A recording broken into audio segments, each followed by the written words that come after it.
اعوذ باللہ السمیع العلیم من الشیطان الرجیم بسم اللہ الرحمن الرحیم ربنا آتنا فی الدنیا حسنۃ وفی الآخرۃ حسنۃ وقنا عذاب النار۔ عزیز طلبہ السلام علیکم ورحمۃ اللہ وبرکاتہ۔ شرح المدوم کتاب صوم درس نمبر 100 میں رات کے گمان سے مفطر کے ارتکاب کی فروعات پر گفتگو ہوگی۔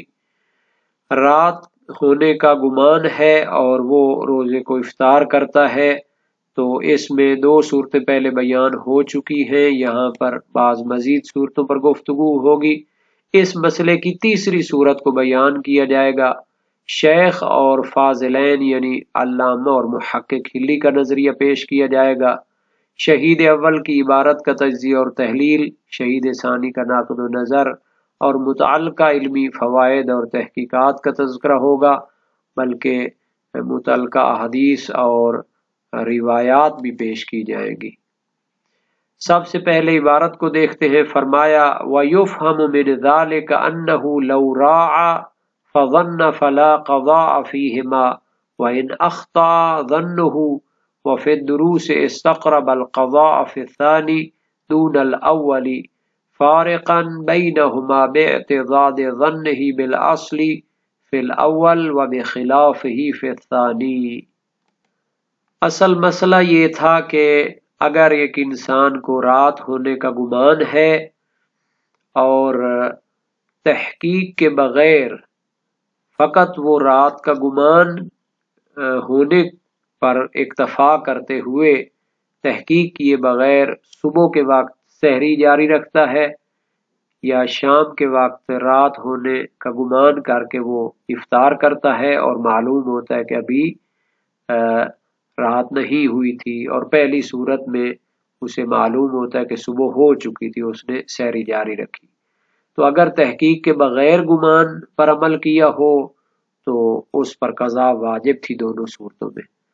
اور اگر اس نے تحقیق پر قدرت نہ ہونے کی وجہ سے گمان پر عمل کرتے ہوئے رات کا گمان ہونے پر اکتفا کرتے ہوئے اس نے مفطر استعمال کیا ہو تو اس پر قضا واجب نہیں تھی۔ پہلی صورت میں ایک شرط کا اضافہ کریں، تحقیق کی قدرت ہونے کے بعد باوجود اس نے بغیر تحقیق کے گمان پر عمل کرتے ہوئے افطار کیا تھا تو اس پر قضا واجب تھی۔ تو تیسری صورت کیا ہے؟ وہ اسی شہید اول کے کلام اور عبارت سے سمجھی جاتی ہے۔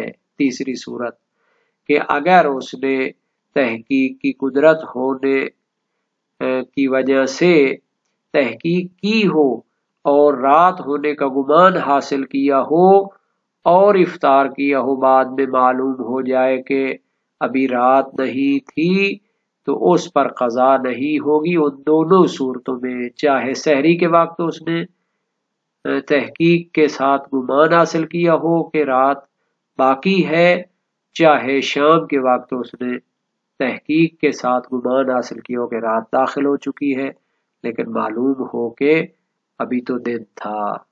وَإِنْ أَخْطَأَ ظَنُّهُ، اگرچہ کہ اس کا گمان خطا کر جائے، اگر اس نے تحقیق کی ہو اور گمان حاصل کیا ہو تو دونوں صورتوں میں اس پر قضا واجب نہیں ہوگی۔ یہ شہید اول کی عبارت سے سمجھا جاتا ہے۔ وَيُفْهَمُ مِنْ ذَلِكَ، یعنی شہید اول کی عبارت سے سمجھا جاتا ہے أَنَّهُ لَوْ رَاعَ فَظَنَّ فَلَا قَضَاءَ فِيهِمَا، کہ اگر اس نے رعایت کی ہو، تحقیق کی ہو اور گمان حاصل کیا ہو کہ رات باقی ہے یا رات ہو چکی ہے، فلا قضاء فیہما، تو ان دونوں صورتوں میں اس پر قضا نہیں ہوگی۔ وَإِنْ أَخْطَأَ ظَنُّهُ، اگرچہ اس کا گمان خطا کر جائے۔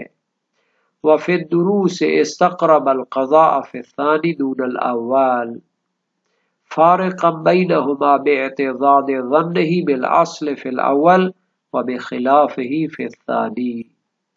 جبکہ شہید اول نے اپنی کتاب الدروس الشرعیہ میں تفصیل دی ہے کہ جب اس نے تحقیق کے ساتھ گمان حاصل کیا ہو تو پہلی اور دوسری صورت میں فرق کیا ہے، تفصیل دی ہے۔ پہلی صورت یہ ہے کہ جب اس نے تحقیق کی ہو اور گمان حاصل کیا ہو کہ رات ابھی باقی ہے اور وہ اپنی سحری کو جاری رکھے، بعد میں معلوم ہو کہ اس کا گمان خطا تھا اور صبح ہو چکی تھی، تو اس پر قضا واجب نہیں ہوگی۔ لیکن اگر شام کے وقت اس نے تحقیق کی ہو اور گمان حاصل کیا ہو کہ رات ہو چکی ہے، افطار کر لیا، معلوم ہو کہ دن باقی تھا، تو اس صورت میں اس پر قضا واجب ہوگی۔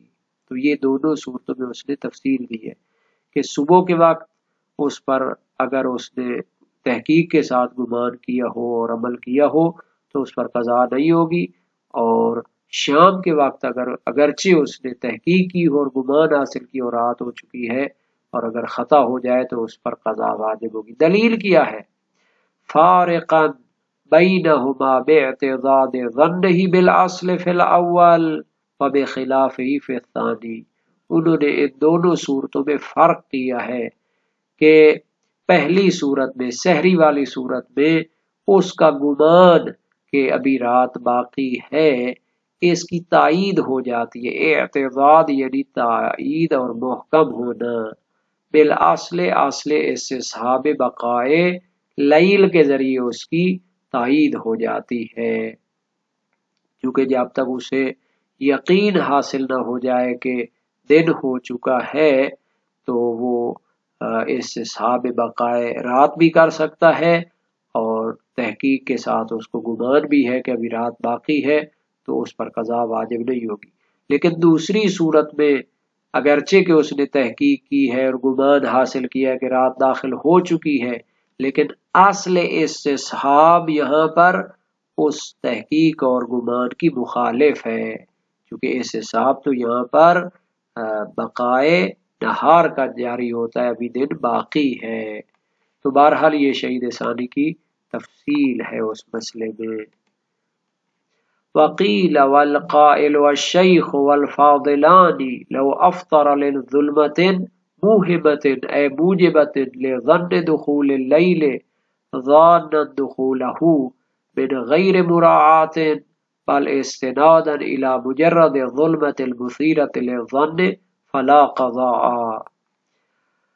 شہید اول فرماتے ہیں ایک قول ہے، ایک نظریہ ہے، اور اس کے قائل شیخ توسی اور فاضلین یعنی محقق حلی صاحب شرائع الاسلام اور علامہ حلی ہیں۔ شہید ثانی نے اس قول کے قائلین کو بیان کر دیا۔ نظریہ کیا ہے ان کا؟ لو افطر لظلمت موہمت اے موجبت لظن دخول اللیل ظانا دخولہ من غیر مراعات بل استنادا الى مجرد ظلمت المثیرۃ للظن فلا قضاء۔ اگر کوئی شخص شام کے وقت ایسی تاریکی کی وجہ سے روزہ افطار کرے کہ جو موہم ہوتی ہے، ظلمت موہمہ، ایسی تاریکی جو گمان آور ہوتی ہے، اے موجبت لظن دخول اللیل یعنی وہ تاریکی سبب بنتی ہے، موجب بنتی ہے کہ گمان حاصل ہو جائے کہ رات داخل ہو چکی ہے، ظانا دخولہ من غیر مراعات تحقیق کیے بغیر رات داخل ہونے کا گمان کر کے اس تاریکی کی وجہ سے اسے گمان حاصل ہوا کہ رات داخل ہو چکی ہے، آپ نے روزہ افطار کر لیا۔ تو اس نظریے کی جو بنیاد ہے وہ تاریکی موہمہ ہے، بل استنادا الى مجرد ظلمت المثیرۃ للظن، یعنی اس نے اپنا روزہ افطار کیا ہے اس تاریکی کی وجہ سے کہ جو گمان کو بھڑکاتی ہے، گمان کو پیدا کرتی ہے۔ اثار یثیر اثارہ مثیرہ، اس میں فاعل کا صیغہ ہے، اس کا معنی ہوتا ہے پیدا کرنا۔ اثارہ انقلاب کے معنی میں بھی ہوتا ہے، تحریک کے معنی میں بھی ہوتا ہے، یعنی ایسی تاریکی کی وجہ سے اس نے اپنے روزے کو افطار کیا جو گمان آور ہوتی ہے۔ اگر انسان بغیر تحقیق کے فقط تاریکی اور گمان آور تاریکی کی وجہ سے روزہ افطار کرے شام کے وقت، بعد میں پتہ چلے کہ شام نہیں ہوئی تھی، فلا قضاء، تو یہ علماء فرماتے ہیں اس پر قضا نہیں ہوگی۔ استنادا الى اخبار تقصر عن الدلالة مع تقصيره في المراعات فلذلك نسبه الى القیل۔ شہید ثانی سے پوچھتے ہیں کہ ان علماء نے کس بنیاد پہ کہا ہے کہ اگر اس نے بغیر تحقیق کے محض تاریکی موہمہ گمان آور تاریکی کی وجہ سے روزہ افطار کیا ہو تو اس پر قضا واجب نہیں ہوگی۔ شہید ثانی فرماتے ہیں انہوں نے ایسی روایات سے استناد کیا ہے جو ان کے فتویٰ اور مطلب پر دلالت کرنے سے قاصر ہیں، مع تقصیر ہی فی المراعات، جب اس نے تحقیق کرنے میں کوتاہی کی ہو، کیونکہ روایات سے جو وہ استدلال کرنا چاہتے ہیں وہ ان روایات سے ثابت نہیں ہوتا۔ روایات میں یہ جو کہا گیا ہے کہ اگر اس نے گمان کی بنیاد پر، رات داخل ہونے کے گمان کی بنیاد پر افطار کیا ہو تو اس سے وہ گمان مراد ہے کہ جو تحقیق کے ساتھ حاصل ہوا ہو۔ اگر انسان تحقیق کے بغیر محض تاریکی موہمہ کی وجہ سے روزہ افطار کرے تو اس کو قضا معاف نہیں ہوگی۔ فَلِذَلِكَ نَسَبَهُ إِلَى الْقِيلِ، اسی وجہ سے شہید اول نے بھی اس نظریے کو ایک قیل کی طرف نسبت دی ہے۔ قَالَ يَقُولُ قَوْلًا فَهُوَ قَائِلٌ قِيلَ يُقَالُ، تو یہ قیل جو ہوتا ہے فعل مجہول ہے، یہ جو مجہول کے طور پر کسی قول کو ذکر کیا جاتا ہے تو اس کی تبریز اور اس کے ضعیف ہونے کو بیان کیا جاتا ہے۔ تو شیخ طوسی اور علامہ حلی اور محقق حلی کا نظریہ روایات سے ثابت نہیں ہوتا، روایات اس مطلب پر دلالت کرنے سے قاصر ہیں۔ تو ہم یہاں پر ان روایات کی طرف رجوع کریں گے تاکہ جو ہے مسئلہ خوب واضح ہو جائے۔ تیسری صورت، جب وہ تحقیق کے ساتھ گمان کرتا تھا رات ہونے کا تو اس پر قضا واجب نہیں تھی، چاہے صبح کا مسئلہ ہو چاہے شام کا مسئلہ ہو۔ ان دونوں صورتوں میں قضا واجب نہیں ہوتی۔ صبح کے لیے تو موثق سماع بن مہران کا جو صدر ہے، جو ابتدائی حصہ ہے، وہ دلالت کرتا ہے۔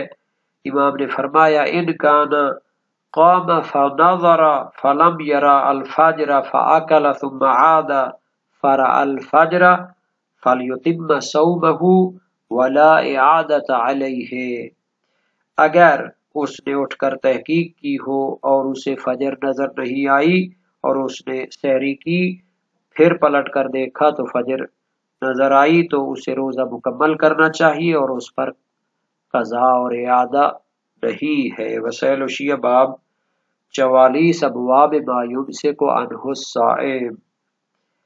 تو اس میں ہے کہ اس نے فجر کی تحقیق کی ہے، اٹھ کر دیکھا ہے اور اسے گمان ہے کہ فجر داخل نہیں ہوئی، سحری کرتا ہے، بعد میں معلوم ہوتا ہے فجر ہو چکی تھی تو اس پر قضا نہیں ہے۔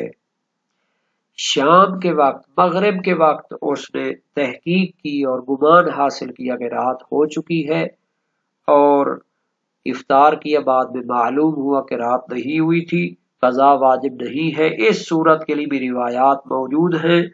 صحیح زرارہ بن آیون کوفی جلیل القدر کا راوی ہے، امام باقر علیہ السلام سے روایت کی، انہو قال لرجل ظن ان الشمس قد غابت فافطر ثم ابصر الشمس بعد ذلك فقال علیہ السلام لیس علیہ قضاء۔